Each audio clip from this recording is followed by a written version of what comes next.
आणि आता बातमी निलेश राणेंसंदर्भातली विजयानंतर निलेश राणे भावूक झाले। आईच्या गळ्यात पडून ढसाढसा ते रडले। आई वडिलांना भेटल्यानंतर निलेश राणे भावूक झाले। कुडाळ मालवणमधून निलेश राणे हे विजयी झालेले आहेत। सलग 2 पराभवांनंतर निलेश राणेंचा यंदा मात्र विजय झालाय। याआधी लोकसभेला याशिवाय विधानसभेला देखील निलेश राणे यांचा पराभव झालेला होता।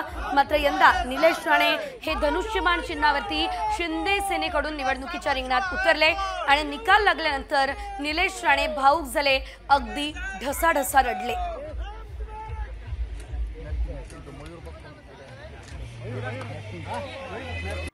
आणि आता बातमी निलेश राणेंसंदर्भातली विजयानंतर निलेश राणे भावूक झाले। आईच्या गळ्यात पडून ढसाढसा ते रडले। आई वडिलांना भेटल्यानंतर निलेश राणे भावूक झाले। कुडाळ मालवणमधून निलेश राणे हे विजयी झालेले आहेत। सलग 2 पराभवांनंतर निलेश राणेंचा यंदा मात्र विजय झालाय। याआधी लोकसभेला याशिवाय विधानसभेला देखील निलेश राणे यांचा पराभव झालेला होता। मात्र यंदा निलेश राणे हे धनुष्यबाण चिन्हावरती शिंदे सेनेकडून निवडणुकीच्या रिंगणात उतरले आणि निकाल लागल्यानंतर निलेश राणे भावूक झाले, अगदी ढसाढसा रडले।